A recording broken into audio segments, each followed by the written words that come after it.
Stroke, जिसे brain attack भी कहते हैं, तब होता है जब दिमाग के किसी हिस्से में खून जाना बंद हो जाता है। सोचो, आपके दिमाग की नसों में ट्रैफिक जाम लग गया है। ये ब्लॉकेज ऑक्सीजन और न्यूट्रिएंट्स को ब्रेन सेल्स तक पहुंचने से रोकता है। जैसे एक पौधे को पानी की जरूरत होती है, वैसे ही आपके दिमाग को ब्लड सप्लाई की। ब्लड के बिना ब्रेन सेल्स डैमेज हो सकते हैं या मर भी सकते हैं। इससे बोलने, चलने फिरने और बाकी जरूरी कामों में दिक्कत आ सकती है। स्ट्रोक में टाइम बहुत इंपॉर्टेंट है। जितनी जल्दी किसी को मदद मिलेगी, उतनी ही जल्दी वो ठीक हो पाएगा। आपका दिल और दिमाग का गहरा कनेक्शन है। जब आपका दिल हेल्दी नहीं होता, तो स्ट्रोक का रिस्क बढ़ जाता है। हाई ब्लड प्रेशर, जिसे हाइपरटेंशन भी कहते हैं, एक बड़ा रिस्क फैक्टर है। यह गार्डन के पाइप में बहुत ज्यादा प्रेशर होने जैसा है, जिससे पाइप को नुकसान हो सकता है। हाई कोलेस्ट्रॉल भी एक और कारण है। ये आपकी नसों में चिकनाई जमने जैसा है, जिससे ब्लड फ्लो में दिक्कत आती है। एट्रियल फाइब्रिलेशन जैसी दिल की बीमारियां भी रिस्क बढ़ा सकती है। इस कंडीशन में दिल की धड़कन इरेगुलर हो जाती है, जिससे ब्लड क्लॉट्स बन सकते हैं, जो दिमाग तक जा सकते हैं।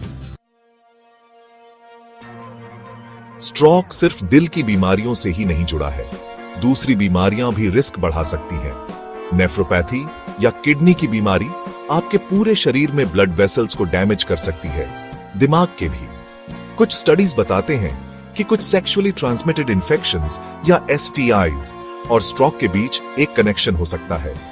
इस लिंक को कॉन्फर्म करने के लिए और रिसर्च की जरूरत है। लिवर की बीमारी, खासकर non alcoholic fatty liver disease या NAFLD, भी स्ट्रोक का रिस्क बढ़ाती है।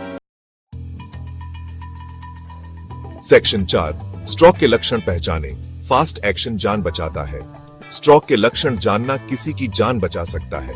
फास्ट याद रखें। F, फेस ड्रूपिंग, क्या चेहरे का एक साइड लटका हुआ या सुन्न है? उस व्यक्ति को मुस्कुराने के लिए कहें। A, आर्म वीकनेस, क्या एक हाथ कमजोर या सुन्न है? उस व्यक्ति को दोनों हाथ उठाने के लिए कहें। S, स्पीच डिफिकल्टी, क्या बोलने में दिक्कत हो रही है?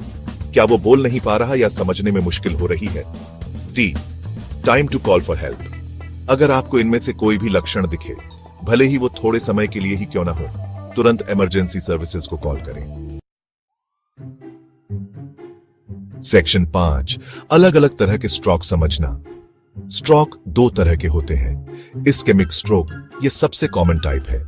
ये तब होता है जब दिमाग की किसी आर्टरी में ब्लड क्लॉट ब्लॉकेज करता है, जैसे पाइप में ब्लॉकेज। हेमोरैजिक स्ट्रोक, ये टाइप तब होता है जब दिमाग की कोई ब्लड वेसल लीक करती है या फट जाती है, जैसे पाइप फटना। एक ट्रांजिएंट इस्केमिक अटैक भी होता है, जिसे मिनी स्ट्रोक भी कहते हैं। ये एक टेम्पररी ब्लॉकेज है जो स्ट्रोक जैसे लक्षण देता है, लेकिन परमानेंट डैमेज नहीं करता। लेकिन TIA एक वार्निंग साइन है कि आगे चलकर ज्यादा सीरियस स्ट्रोक हो सकता है।